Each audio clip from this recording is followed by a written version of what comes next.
고린도후서 2장 1절부터 고린도후서 2장 1절부터 4절입니다. 우리 같이 읽겠습니다. 내가 다시는 너희에게 근심 중에 나아가지 아니하기로 스스로 결심하였노니 내가 너희를 근심하게 한다면 내가 근심하게 한 자밖에 나를 기쁘게 할 자가 누구랴.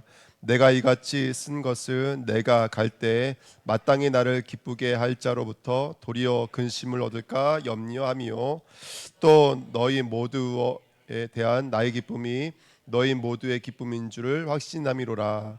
내가 마음에 큰 눌림과 걱정이 있어 많은 눈물로 너에게 쏟노니 이는 너희로 근심하게 하려 한 것이 아니요 오직 내가 너희를 향하여 넘치는 사랑이 있음을 너희로 알게 하려 함이다. 아멘. 참 우리 개역 성경은 말이 너무 어려워요. 1절이 여기 보십시오. 내가 너에게 뭐 근심 중에 나아가지 아니하기로 스스로 결심하였노라. 이거 좀 이해가 되시죠? 근데 2절은 도대체 무슨 말인지 모르겠어요.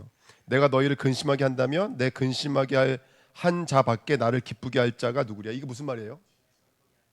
이게 무슨 말이에요? 나를 기쁘게 할 자가 누구밖에 없다는 거예요. 무슨 말인지 하나도 모르겠어요. 제가 이걸 세번역으로 읽어드리면 1절이 이거예요. 그러므로 나는 여러분들에게 또다시 아픔을 주지 않아야 하겠기에 난 당신들에게 다시는 아픔을 주지 않아야 하겠기에 여러분에게로 가지 않기로 결심하였습니다. 이해가 되시죠? 이거 쉽게 이해가 되시죠? 다시는 당신들에게 아픔을 주지 않아야 되니까 내가 당신들에게 가지 않기로 결정을 내렸습니다. 2절 나를 기쁘게 할 사람은 누구밖에 없습니다. 여러분밖에 없습니다. 되게 쉽죠? 나를 기쁘게 할 사람은 여러분밖에 없습니다. 그런데 내가 여러분 마음을 아프게 한다면 나를 기쁘게 해줄 사람들에게 슬픔을 안겨주는 셈이 되지 않겠습니까? 이해돼안돼요? 이해되죠? 이게 이제 개역개정과 이 세번역과 표준 세번역과 이게 달라요. 그래서 우리도 언젠가는 좀 성경을 좀 쉬운 걸로 바꿔야 되지 않을까 생각이 드는데요. 바울이 근심을 해요. 왜 근심을 하냐면 고린도 교회에 이제 그 편지를 받고 고린도 교회가 직면한 문제를 봤어요. 우리 알고 있는 것처럼 1장부터 4장까지는 분쟁의 문제, 교회에 누구파라고 하는 분쟁의 문제. 근데 그 분쟁의 문제가 다 보여지는 것 때문에 왔잖아요. 누가 세를 줬어? 난 누가 전도했어? 다 이거였어요. 난 누구 라이냐 이거였거든요. 그 분쟁의 문제. 두 번째 5장부터가 무슨 내용이냐면 도덕에 대한 문제인데 간단히 말씀드리면 근친상간이 있었어요. 엄마랑 결혼한 거예요. 쉽게 말하면. 그래서 근친상간과 그 밑에 보니까 고소의 문제. 아무래도 이것 때문에 교회 안에 서로 고소고발건이 있었던 것 같아요. 그러니까 서로를 세상 법정에 고소하는 사건이 있었어요. 그 다음에는 제가 정확히는 모르지만 이제 여러 가지 문제가 있었어요. 우상잼을 먹는 문제. 그다음에 이혼의 문제. 그다음에 맨 마지막에는 교회 예배, 성령의 은사, 그다음에 세례 주는 거, 여자들 머리에 쓰는 거 이런 것 때문에 이제 복음에 대해서 정리를 해주는 게 있었어요. 근데 거기에 사도 바울이 고린도전서 첫 번째 편지 썼을 때 이건 고린도 후서잖아요. 두 번째 편지고 첫 번째 편지 줬을 때 그 근친상간에 대해서 엄하게 다루라고 그랬어요. 쫓아내야 된다 그랬어요. 그런데 지금 이제 들리는 얘기 고린도후서는 뭐냐면 그 편지를 쓰고 나서 교회에 있었던 그 다음에 이제 이루어진 일에 대해서 또 다시 얘기를 듣고 두 번째 편지를 쓰는 거예요. 이제 교회 잘못된 부분, 바른 부분은 지원해주고 잘못된 부분은 고쳐야 되기 때문에 고린도후서를 섞은 거거든요. 근데 고린도후서의 지금 2장의 내용이 뭐예요? 1장, 2장 내용. 1장부터 원래 읽어야 되지만 2장의 내용이 뭐냐면 내가 이제 너희들에게 근심하지 않기로 했다. 내가 한 일 때문에 내가 쓴 편지 때문에 온 교회가 발칵 뒤집어지는 모습을 보면서 내가 너무 마음이 아프다. 나는 복음에 맞다고 썼는데 율법은 지켜야 된다고 말했고 우상 숭배하지 말라고 말했고 근친상간은 죽이라 했잖아요. 쫓아내라고 말했거든요. 그러니까 이렇게 말했는데 나는 복음에 합당하다고 썼는데 이것 때문에 누구는 쫓겨날 거고 교회에서. 그리고 교회에서 누구는 남아있는 사람들은 어떻게 됐을까요? 편했을까요? 그 자기 성도들의 일부분을 쫓아내는 것 때문에 남아있는 상처를 또 받은 거예요. 그러니까 지금 바울이 안팎으로 그렇게 근심하는 사람들을 보면서 이제 세번역에서는 아픔을 주지 말아야겠다, 상처를 주지 말아야겠다 이게 써있거든요. 이게 더 우리가 이해하기 쉽죠. 그러니까 온 교회가 지금 어떤 사람은 치리하는 것, 치리가 뭐냐면 법에 의해서 벌 주는 거예요. 쉽게 말하면 그 치리하는 것 때문에 벌을 당하는 사람, 그것 때문에 쫓겨났는데 그 사람의 근친상간 외에는 진짜 믿음의 왕이었어요. 기도도 열심히 잘하고 예배도 한 번도 안 빠지고 너무나 완벽했는데 딱 한 가지 문제, 근친상간의 문제. 근데 알고 봤더니 엄마가 친엄마가 아니에요. 네, 이 이제 외경의 주석가들에 의하면 친엄마는 아니고 계모인데 아마 좀 젊었는지요. 그래서 아버지가 돌아가시고 나서 이제 이 아들이 그 엄마와 결혼한 것 같아요. 그러니까 이것 때문에 서로 고소고발 것까지 이뤄지니까 그 사람들 쫓아내는 일들이 있었고, 그러니까 교회에서는 이런 일들을 당했을 때 답이 있습니까 없습니까? 답이 없어요. 답이 없어요. 근데 제가 이제 결론부터 말씀을 드리면 참 이런 일 때문에 바울이 너무나 힘들고, 그래서 고린도후서 쓴 내용이 뭐냐면, 그래서 결론이 뭐냐면 나는 너희들에게 안 가기로 했다. 나는 너희에게 안 가기로 했고, 그때 이 고린도전서 편지 썼을 때에 나를 변증하는 거예요. 어떻게 보면요, 변증하고 있는 거예요. 그 밑에 5절을 보시면, 근심하게 한 자가 있을지라도 나를 근심하게 할 것이 아니요 어느 정도 너희 모두를 근심하게 한 것이니 어느 정도로 하면 내가 너무 지나치게 말하지 아니하려 함이라. 무슨 말인지 모르겠죠. 예, 저도 무슨 말인지 몰랐답니다. 제가 세 번역으로 읽어드리면 좀 더 쉬우실려나요? 제가 6절부터 읽어드리면, 여러분 대다수는 그러한 사람에게 이미 충분한 벌을 내렸습니다. 그렇게 서로들 마음을 아프게 했던 그것들에 대해서 충분한 벌을 이미 내 편지를 받고 그 편지에 의해서 복음을 정리가 하고 거기에 합당한 벌을 내렸습니다. 7절에 그러므로 여러분들 도리어 그를 용서해주고 위로해 줘야 합니다. 이제는 벌을 줬으니까 뭐 하라는 거예요? 이제는 용서하라는 거예요. 이제는 끌어안아야 된다는 거예요. 예, 용서해 줘야 합니다. 그 사람이 지나친 슬픔에 짓눌릴 일이 없게 해야 합니다. 우리가 벌을 주고 교회에서 쫓겨나기도 했지만 그 사람이 영원한 슬픔에 잠기지 않도록, 또 남아있는 사람들이 영원한 슬픔에 잠기지 않도록 빨리 지금 교회 안에 무슨 일이 일어나야 된다는 거예요? 서로를 용서하는 일들이 일어나야 된다는 거예요. 예. 자, 9절에 내가 그 편지를 쓴 것은 여러분의 모든 일에 순종하는가를 시험하여 알아보려는 것이었습니다. 어떻게 나쁜 놈이에요, 바울이. 니네들이 순종하는지 안 하는지 보려고 했다. 이런 말도 안 되는 소리가 어디 있어요. 아니, 진리기 때문에 벌을 줘야지. 순종하는지 안 하는지, 너 내 말 들을 거야 안 들을 거야, 그 말 때문에 말이 안 되는 얘기잖아요. 근데 저는 이 말이 이제 쉽게 말하면 네가 내 말을 들을까가 아니고 그 밑에 뭐라고 써 있냐면 10절에 이렇게 써 있어요. 여러분이 누구를 용서하면 나도 용서합니다. 이게 중요해요. 내가 용서한 경우가 있으면 내가 용서한 것은 누구 앞에서 한 거예요? 그리스도 앞에서 여러분을 위하여 한 것입니다. 다시 말하면 내가 그렇게 쓴 것은 당신들이 내 말에 순종하는지 안 하는지를 듣고자 함입니다. 그러면서 그 뒤에 뭐라고 쓰냐면 당신들이 용서한 것은 당신들이 용서한 것이 아니고 내가 용서한 것도 내가 용서한 것이 아니라 누가 용서한 거라는 거예요. 내가 용서한 것은 내가 용서한 것이 아니라 그리스도가 용서한 거라는 거예요. 이해가 되세요? 그러니까 내가 그 고린도전서를 보냈을 때 그 말씀을 통해서 지금 교회에서 막 누굴 쫓아내고 교회에서 치리하고 벌 주고 이런 일이 있었다고요. 그것 때문에 남아있는 사람들은 또 상처가 돼서 교회가 완전히 움츠러들고 있고 너무나 힘들어하고 있는 상황에 바울이 이렇게 말하는 거예요. 내가 그렇게 한 것은 당신의 내 말에 순종하는 거 아닌가 보려고 했는데 그 내 말에 순종한다는 말이 당신들이 서로를 용서한 것은 서로를 내가 용서한 것이 아니라, 지금 그렇게 표현하고 있는 거잖아요. 나가 당신들 용서한 것은 내가 용서한 것이 아니라 그리스도께서 용서한 것이 아니겠습니까? 그러니까 우리가 순종한다는 것은 또 누구에게 순종한 거예요? 당신이 내 말이기 때문에 순종한 게 아니라 이게 하나님 말씀이기 때문에 순종한 거 아니겠습니까? 이 말이 되어지는 거예요. 할렐루야. 지금 우리 교회 상황과 저는 비슷하다고 생각이 들어요. 아니 뭐 모습은 우리 교회가 누굴 치리한 건 아니잖아요. 근데 어떤 사건이 있어서 우리도 마찬가지 아니겠어요? 우리도 다락방을 치리하고 나온 거잖아요. 우리 교회가. 그렇죠? 우리가 치료하고 나왔어요. 내가 나올 때 누구한테 허락받고 목사님 제가 나가게 됐습니다. 죄송합니다. 이러고 나온 적 한 번도 없어요. 전화도 안 드렸어요. 왜? 그럴 필요가 없으니까. 예. 제가 아시는 분 저한테 연락 오셨어요. 자기도 나가려고 했는데 어떻게 하면 되냐고 물어보시더라고요. 전화할 이유도 없다고. 전화도 이유도 할 거 없고 그냥 신문에 공고 내면 끝납니다 라고 말씀을 드렸어요. 예. 제가 누구한테 용서를 구할 이유가 없어요. 제가 치료하고 나왔기 때문에 그래요. 제가 그들에게 벌 주고 나온 거예요. 전 거기가 잘못됐다고 외치고 나온 거라고요. 무슨 말인지 이해가 되시죠? 하지만 나왔지만 성도들을 보니까 이 사람은 이것 때문에 아파하고 저 사람은 저것 때문에 아파하는 거예요. 다 아프셨잖아요. 아프지 않은 사람이 없다고요. 근데 시간이 지나다 보니까 이게 뭐라 해야 될까요? 그 어떤 것에 대한 문제가 아니라 이것 때문에 깊숙이 뭐가 이제 드러나기 시작했냐면 우리 안에 잠재되어져 있는 거, 뿌리 내려져 있는 깊은 미움들이 폭로가 되기 시작한 거예요. 네. 그럼 제가 이제 오늘 편지를 이렇게 여러 번 반복해서 읽으면서 저는 오늘 이 말씀 드리고 싶어요. 우리가 이런 일들이 있었어요. 여러 가지 일들이 있었어요. 그러면서 우리가 누구를 미워하고 누구를 또 정죄하는 일들도 저는 있었어요. 정말로요. 저는 비판 많이 하고 욕 많이 했어요. 사실은요. 넌 이해가 안 되더라고 정말로요. 뭐 여기 갔는데 여기 가서는 2, 3 얘기 욕하고 여기 갔더니 여기 가서는 또 2, 3 욕하고 그래서 온 교회가 거기에 붙잡혀가지고 2, 3 욕하고 있고 2, 3 욕하고 있고 그러니까 제 마음이 어떻겠어요? 제 마음이 그러니까 난 너무너무 미웠던 거예요. 근데 오늘 이 말씀이 이제 고린도전서 4장은 이제 이번 주 간단 말씀하면서 제가 읽었거든요. 이것에 아무 얘기했는데 이게 도대체 무슨 말인지 몰라가지고 세 번역을 읽는데 이 말이더라고요. 그래서 제가 깨달은 게 뭐냐면 이제 우리 교회가 복음이 와서 맞고 틀리는 걸 쪼개는 것으로 멈추지 말고 이제는 이제 이 복음이 우리 안에 들어와서 우리 안에 있는 이 수많은 근심과 상처와 아픔들을 뭐 해야 될까요? 이걸 치료해야 돼요. 근데 어떻게 하면 치유할 수 있을까요? 지금 일어난 모든 일련의 일들이 누구 것이란 것이 인정이 될 때 용서할 수 있을까요? 이게 그리스도께서 하신 일이에요.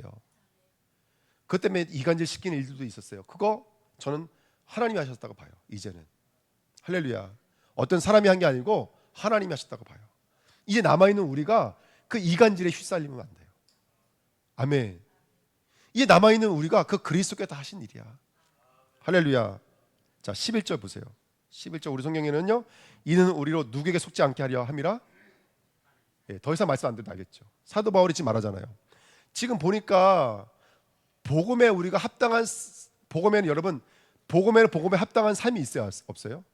마지막 때는 옳은 행실이 남는 겁니다, 여러분들. 우리에게는 복음만 있는 게 아니라 옳은 행실도 있어야 되는 거예요. 근데 중요한 건 이 두 가지를 갖고 있어야 되는데 지금 이것 때문에 다들 상처에 붙잡혀 있는 거예요. 그럴 수밖에 없겠죠. 왜 이 땅에서는 맞다 틀리다 가면 100% 상처받게 돼 있어요. 아무리 그게 복음이어도. 그래 안 그래요? 100%예요 이거는요. 근데 중요한 것은 뭐냐면 이 일련의 과정을 통해서 결국 근심에만 남아있고 상처에만 남아있고 아픔에만 남아있다면 그건 누구에게 속은 거예요 결국에는? 그건 아무리 옳은 복음이었어도 결국 사단에게 속은 거예요. 그러니까 이제 교회가 여러분 우리 안에 그게 사단이 심어 놓았던 씨앗들을 이제는 버려야 돼요. 할렐루야. 이젠 버려야 돼요. 제가 오늘 이제 왔어요. 제가 아침에 7시 반에 출발했거든요. 여기 와서 집에 딱 도착하니까 4시였어요. 4시에 도착하자마자 진짜 너무 배가 아파서 밥 한 술 뜨고 바로 또 출발했어요. 그래서 오늘 이제 아이들 태우러 갔는데 유한이를 데려갔는데 몇 시에 만나기로 했어요. 근데 유한이를 이제 보내줬는데 가보니까 얘기가 없는 거예요. 그래서 제가 어떻게 하겠어요? 나오기로 했는데 없으니까. 그래서 우리 하나가 가보니까 학원에서 나간 거예요. 애는 없지. 집은 여기가 아니거든요. 저기 있는 거 제가 알고 있거든요. 그러니까 제가 이제 걱정이 되는 거죠. 그래서 막 찾았어요 이렇게요. 찾았는데 얘기 들어보니까 요즘에 우리 유한이가 남자잖아요. 얘가 친구들과 어울려 노는 게 그렇게 재밌어 한대요. 그러니까 이제 잠깐 기다리다가 아마 친구들의 유혹을 못 이기고 제가 그때 놀러 간 것 같아요. 그 제가 여기 와서 뭘 느꼈냐면 그렇지 우리가 작게나마 이 렘넌트 사역하려고 하면 뭐가 있을까요? 또 바로 뭐가 들어올까요? 십자가라고 하는 사건들이 들어와요. 예. 그래서 유한이도 이제 이 일을 통해서 그 아이가 어쨌든 자기가 놀고 싶은 거 내려놓지 않으면 함께 할 수가 없는 거잖아요. 오자마자 또 제가 오늘 아이들 때 큰 소리 치고 막 울고 난리가 났었어요. 아까 왜냐 음료수 애들은 4명인데 음료수가 3개밖에 없었거든요. 그래서 제가 오늘 아주 심하게 혼냈어요. 네. 근데 저는요 속으로 소리 내면서 속으로 감사했어요. 왜? 이거 하나님이 시작하신 거예요.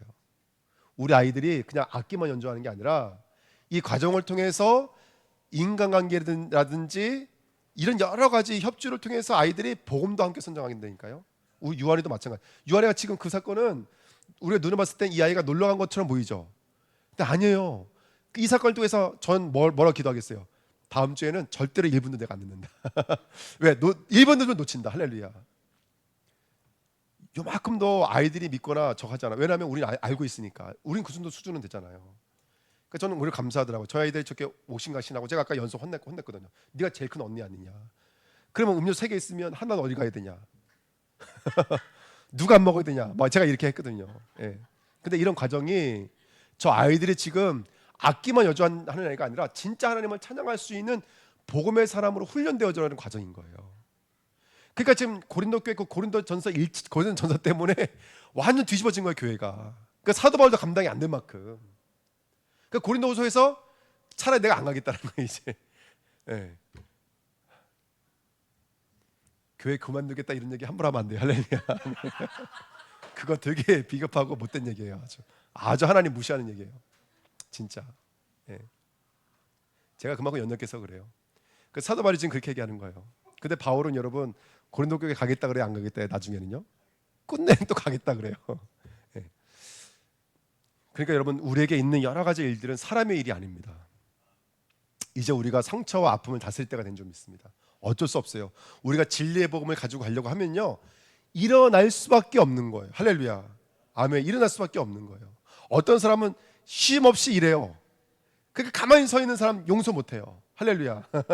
어떤 사람은요 분주하게 저기 왔다 갔다 하면서 예배 시간 늦게 들어오면 용서가 안 되는 거예요. 그럼 어떻게 교회가 교회 됩니까? 그래서 여러분 오늘 말씀을 통해서 이제 제가 오늘 강단에 이 말씀을 드리려면 이번 주 강단 말씀에 진짜 여러분 뭐에 은혜 받으셨어요? 전 충격받은 거예요. 이번 주에 뭐에 은혜 받았냐면 옛날에 하나님의 형상이라는 말이 잘 몰랐어요. 솔직히. 근데 이번에 깨달았어요. 하나님의 형상이 그리스도라는 걸. 그리스도의 형상이 십자가라는 걸 알았어요. 그때 말씀드렸잖아요. 하나님이 자기 형상고 자기 모양대로 사람을 만든다 그랬을 때 그 모양과 형상이 십자가라는 원리와 십자가의 행위로서 담겨지는 내용물이었잖아요. 전 이번 주에 깨달았어요. 왜 인간을 흙으로 지으셨는지, 왜 하나님이 이 땅에 시공간을 만들어 놓으셨는지 이제 깨달았어요. 왜 이 땅은 율법에 시작하고 율법이 시작한다는 얘기는 뭘 의지한다는 얘기죠? 율법은 행위법이잖아요. 그 사람 할 수 있다 없다 이거예요. 그러니까 그 모든 사람이 인간의 의를 의지하는 것이 이 땅의 종교고 이 땅의 철학이에요. 그런데 교회는 뭐라고 말하고 있는 거예요? 너 흙이라는 거 이제 인정해. 이거예요. 여기서부터 시작되는 거예요. 그러니까 여러분들 이거 인정하셔야 돼요. 아무리 내가 복음이 고차원이 돼도 아픔과 상처와 갈등과 근심은 떠나갔을까요? 안 떠나갈까요? 이 땅엔 절대 안 떠납니다. 율법의 체계 안에서는 절대 안 떠납니다. 그럼 내가 누구를 미워하고 있다는 것은 곧 아직 내가 어디에 갇혀 있다는 뜻이 되겠죠? 그 율법의 틀 안에 내가 묶여 있다는 뜻인 거예요. 아무리 내가 복음으로 이게 맞다고 말해도, 제가 복음으로 여기 틀렸다고 말하고 나왔잖아요. 그렇지만 사실은 아무리 돌아봐도 그거 내 안에 있는데, 예. 나는 그러면 정말로 끝까지 내가 이 복음을 가지고 십자가만 말하는 목사로 살아갈 수 있을까? 아니요, 그렇지 않아요. 저는 제 안에 간음이 있어요. 제 안에 살인이 있어요. 탐심이 있어요. 제 안에 연약함도 많이 있거든요. 전 더 있으면 더 낫지 모자르지 않으면 않을 거예요. 하나님이 가난하게 만들어 주셨기 때문에 그나마 물질 앞에 좀 온전했던 것이지, 못생기니까 가늠할 기회를 안 주시는 거예요. 이해가 되세요? 잘생겼어 봐요. 지금 난리 났죠. 네. 키가 여기서 한 5cm 돼 보면 190인데 제가 그러면 난리 났겠죠. 이거 유사모 묻네. 안심이 되나 보네. 아무도 저를 좋아할 그런 게 없어요. 저는요. 그러니까 안심하셔도 돼요. 그러니까 여러분 우리가 아무리 복음 앞에 율법 앞에 완전해도 근심이 따라온다고요. 복음 앞에 우리가 완전 역사해도 흙이란 걸 인정해야 돼요. 아멘. 그러니까 여러분 우리가 저와 근데 복음 앞에 서시기를 축원된다. 그걸 뭘로 표현을 하냐면 12절 말씀 보실게요. 12절에 내가 그리스도의 복음을 위하여 드로아의 이름에 주 안에서 문이 내게 열렸을 때 내가 내 형제 디도를 만나지 못함으로 내 심령이 편하지 못하여 그들을 작별하고 마게도를 간도라. 디도를 통해서 고린도 소식을 들어야 돼요. 디도를 통해서 내 편지를 다시 디도에게 줘야 돼요. 그거는 곧 내가 가는 거잖아요. 그렇죠? 디도를 통해서. 근데 디도를 만나기로 했는데 못 만났어요. 못 만나고 하나님은 이 바울을 마게도냐로 또 보내버리신 거예요. 근데 뭐라고 바울이 말하냐면 14절에 항상 우리를 그리스도 안에서 이기게 하시고, 그런데 졌어요, 이겼어요? 그런데 틀렸어요, 안 틀렸어요? 틀리지 않았다고요. 디도를 못 만나게 한 거 누가 하신 거라는 거예요? 하나님이 하신 거라는 거예요. 그리스도 안에서 이기게 하시고 우리로 말미암아 각처에서 그리스도를 아는 냄새를 나타내시는 하나님께 감사드립니다. 그러니까 조금 밑에도 더 읽을게요. 우리는 구원받은 자들에게나 망하는 자들에게나 하나님 앞에서 그리스도의 뭐라고요? 향기니라. 그러면서 16절에 이 사람에게는 사망으로부터 사망에 이르게 하는 냄새요, 저 사람에게는 생명으로부터 생명에 이르게 하는 냄새라. 누가 이 일을 감당하리요? 지금 바깥에 나가 있는 사람들은 이수라 목사 욕하겠죠.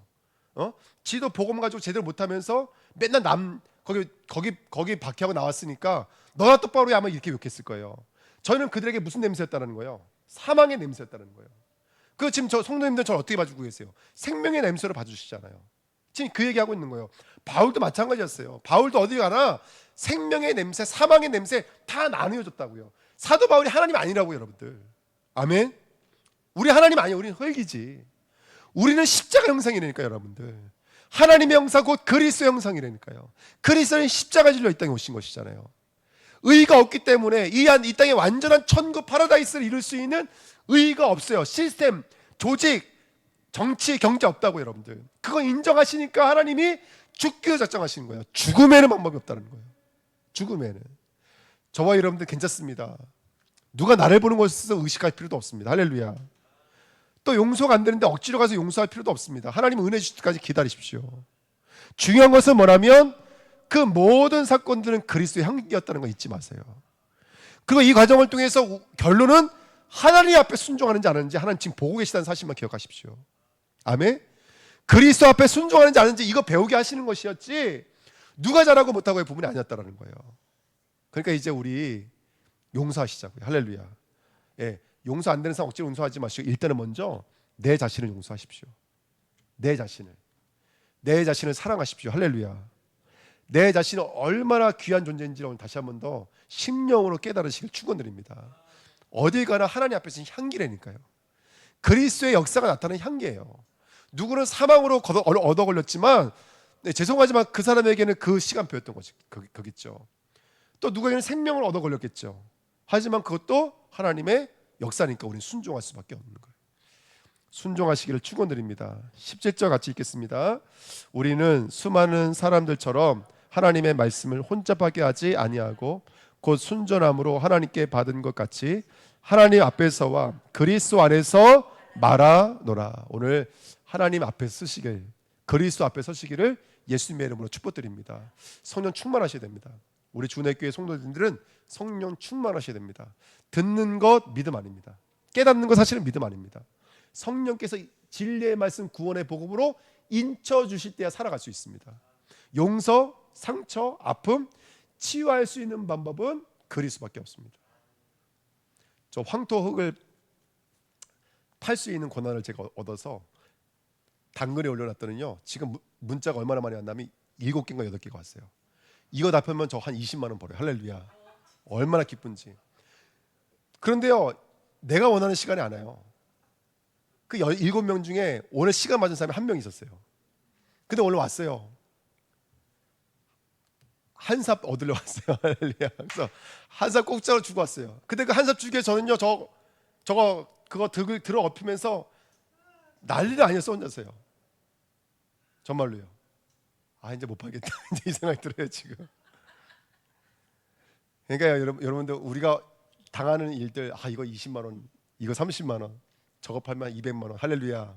그럼 여기 100만 원, 저기 100만 원. 이거 다 우리 생각이잖아요. 근데 그 결국 하나님이 하셔야 돼요. 성령께서 이루셔야 될 줄 믿습니다. 기도하겠습니다. 우리 합심으로 한번 기도하겠습니다. 하나님 감사합니다.